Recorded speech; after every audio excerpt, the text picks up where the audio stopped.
Saya berpikir begini, ini madhab Syadzili. Kita semua tentu Syadzili karena kita semua ngaji kitab hikam. Kita tahu kitab hikam itu muridnya Abul Abbas Al-Mursi. Abul Abbas Al-Mursi muridnya Syekh Abil Hasan apa? Asy-Syadzili. Saya masih ingat betul makalah itu dan saya ulang-ulang. Setiap saya ngajar di sarang saya ajarkan itu. Kilali kata Abul Hasan Asy-Syadzili, saya pernah dapat hatif, dapat semacam ilham. Apa makna min syarril waswasil khannas? Itu kata beliau dijawab oleh hatif itu. Hatif itu nggak perlu diterjemah tadi ada karena tadi diajarin itu. Apa yang dihidupkan itu nggak perlu dijelaskan. kata hatif tadi, waswasun yadkhulu bainaka wa baina habibika yunsika altofahu alhasanah wa yudzakiruka af'alaka asyi'ah wa yukassiru indaka dzatas shimal wa yuqallilu indaka dzatal yamin liya'dila bika an husnidzanni billah ila su'idzanni billah. Jadi yang dikatakan waswas adalah kamu digiring untuk hanya ingat sisi-sisi kamu yang negatif, dilupakan bahwa Anda punya sisi-sisi yang positif. Misalnya seperti ini, mungkin secara fikih tadi banser-banser tegas, wah ini masalah lelaki perempuan dipisahkan gini-gini, tapi kenapa Ghazali bilang ya sudah gini gak apa-apa. Sebetulnya ada rukhsah itu karena ini di depan umum. Yang paling pantangan Nabi itu la yakhluwanna rajulun bimra'atin. Ini ada yang menjaminnya gitu. Malah khawatir saya di sini dipisah tapi setelah berduaan nggak bisa. Jadi toleransinya karena ini di depan umum. Itu masih ada toleransinya. La yakhluwanna rajulun bimra'atin. Begitu juga ketika kita dosa, misalnya kita dosa. Orang Islam setiap dosa itu pasti ingat salahnya, kemudian istighfar. Dan ketika satu kebaikan dibandingkan keburukan, itu kata semua ulama, karena sayyi'ah itu bernilai 1, kebaikan bernilai apa? 10. Itu masih surplus berapa? 9. Jadi itu cara berpikir Abul Hasan Asy-Syadzili. Kenapa kamu harus berpikir positif tentang Tuhan? Sekali berpikir tentang negatif, itu bahaya betul. Misalnya begini, kamu berpikir tak rewangi jadi kiai sujud rukuk ternyata aku tetap lebu neraka, gunanya apa? Itu menurut saya kan nggak punya akal. Sujud itu satu kelaziman menghamba kepada Allah. Normalnya seorang hamba itu ya sujud. Kemudian gara-gara kamu ingin masuk surga, terus logika kamu dibalik, gunanya apa saya sujud? Ternyata saya masuk neraka. Itu pertanyaan yang benar-benar bodoh dan itu menjadikan Allah benci. Logikanya dibalik begini. Ini saya ngomong serius karena ini bentuk kemenangan saya ini bentuk kemenangan saya. Saya berkali-kali ngomong di kota pelajar di Jogja karena banyak pengujinya juga. Bukan sekedar pendamping tapi penguji. Banyak yang profesor, bukan sekedar dokter, banyak yang profesor. Jadi biar ini dok. Begini. Saya pernah ditanya sama seorang dosen, Gus, saya ini ngaji hadis banyak, tapi ada yang saya tidak paham, yaitu mangqala la ilaha illallah dakhalal jannah, ada kalimat wa in zana wa in saraka. Meskipun pernah zina, pernah maling. Ini kan seakan-akan mentoleransi perzinaan dan pemalingan.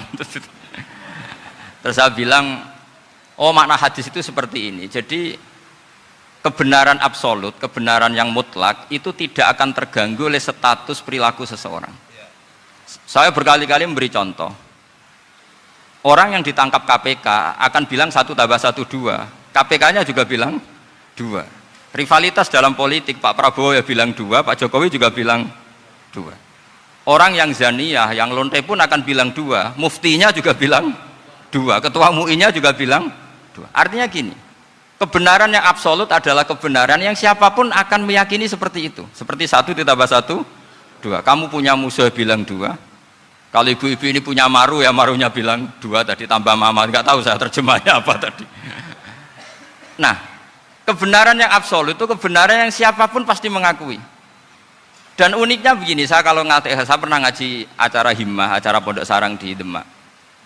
Kalau kamu bilang 1 ditambah 1 menjadi 2, untuk mengatakan 2 itu kamu butuh hadiah enggak? Mereka semua jawab enggak.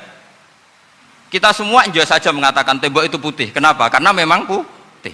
Kita mengatakan 1 tambah 1 2 karena memang kita tanpa presentasi dapat hadiah, dapat penghormatan. Kenapa untuk mengatakan Allah itu Tuhan kita butuh surga? Memangnya kalau tidak ada surga Allah tidak jadi Tuhan?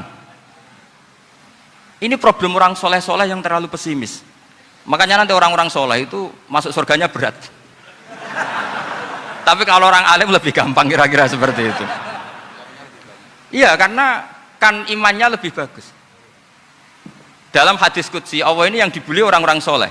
Laulam akhluk jannatan wala naron alam akun ahlan an uto'ah, dalam hadis qudsi itu. Kalau saja saya tidak menciptakan surga dan neraka, apa saya tidak jadi Tuhan yang perlu ditaati? Apa kalau kamu tidak saya kasih uang 1 juta terus bilang 1 tambah 1 11? Enggak kan? Tetap bilang berapa? 2. Kalau kebenaran absolut yang 1 tambah 1 kamu bilang 2 meskipun tanpa mendapat hadiah. Kenapa untuk bilang Allah Tuhan kamu butuh hadiah surga? Itu kan serai ikhlas belas. Makanya saya terus mengajarkan ikhlas. Ikhlas itu bisa dilatih dengan akal, dengan pikiran, bil ilmi lah. Harus dilatih. Nah di sini ini momen atau makna yang mestinya harus difahami wa inzana bahwa kalimat ini sah meskipun dilafatkan seorang yang pernah zina. Sama seperti 1 tambah 1 2 sah, diucapkan siapa saja sah. Dan siapapun akan mengucapkan itu secara ikhlas. Ini penting saya utarakan. Sehingga setelah ada firqah-firqah takfiri yang mengatakan orang megang keris itu syirik, ke kuburan syirik, ini syirik. Itu salah besar. Salahnya adalah tadi kalimat-kalimat atau kebenaran-kebenaran absolut ini sudah jadi sibghatullah man ahsanu minallahi sibghah. Kalimat ini begitu absolut di hatinya orang mukmin. Sehingga ketika terganggu oleh hal-hal yang adat istiadat kayak pegang keris, kayak apa, ini tidak mengganggu. Tetap kualitas iman ini di atas keyakinan adat membawa apa keris. Kalau orang membawa keris menjadi syirik karena percaya sama makhluk. Orang misalnya kejawen kalau nggak bawa keris nggak nyaman. Orang kota itu kalau nggak bawa ATM juga nggak nyaman. Itu tidak dihukumi syirik. Kamu pergi lupa bawa HP nyaman enggak? Enggak, kenapa tidak dihukumi syirik?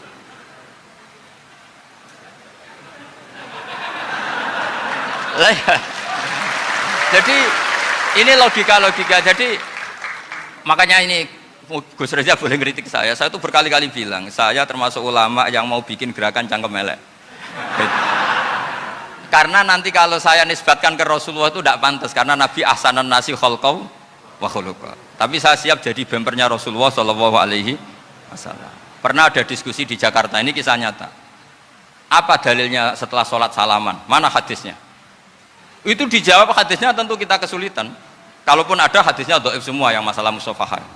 Akhirnya mau tidak mau dijawab pakai cangkem elek. Boleh nggak kamu setelah salam nyalain HP yang off? Boleh.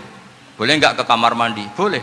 Oh berarti kencing boleh, nyalain HP boleh, yang nggak boleh itu ingat Allah.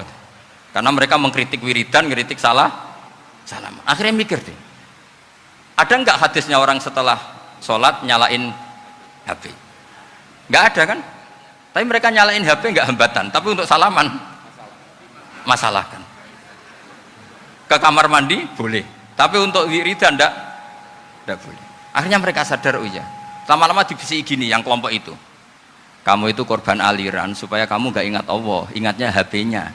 Sehingga orang wiridan kamu kritik, orang nyalain HP tidak kamu kritik. Itu kelompok itu adalah kelompok orang-orang yang supaya orang Islam itu lupa Tuhannya.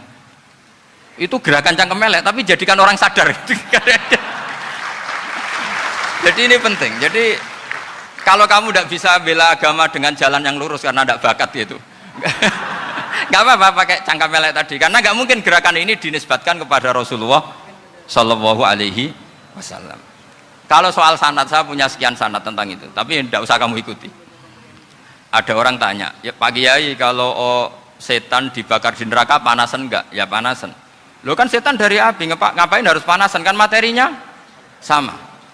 Terus Kak Kiai tadi gak kesulitan, dia ngambil pasir, disawero di wajahnya.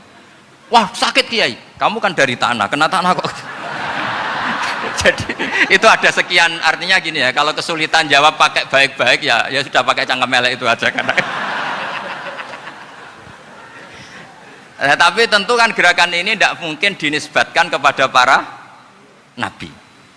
Tapi saya pastikan meskipun nggak bisa dinisbatkan kepada para nabi dari segi cangkem elek tadi, tapi secara semangat itu sama. Saya punya sekian contoh. Bener Gus Rizal tadi gojok saya sengawur-ngawurnya itu masih punya sanad. Itu pas saya ngawur pun masih punya apa? Sanad. Nabi Ibrahim itu ketika faja'alahum juzatan illa kabiralahum itu si berhala paling besar dikasih kapak. Ketika mereka geger, ini siapa yang berhala kecil. Kata mereka, sami'na fata yadhkuruhum yuqalu lahu Ibrahim. Ya kira-kira Ibrahim lah gitu. Terus setelah Ibrahim didatangkan, siapa yang melakukan ini semua? Ini jawaban Nabi Ibrahim, bal fa'alahu kabiruhum hadza. Ya tanya yang bawa pedal, saya kan tidak bawa kan. Terus kata orang-orang, otak kamu itu di mana? Masa berhala disuruh nanya, kan nggak bisa ngomong. Ibrahim kembalikan, uffil lakum walima ta'buduna min dunillah. Lalu otak kamu di mana? Sudah tahu nggak bisa ngomong kok disembah gitu. Itu ada kata uffin loh. Uffin itu kalau diterjemah kira-kira ya agak-agak jancuk gitu. Kira-kira seperti itu.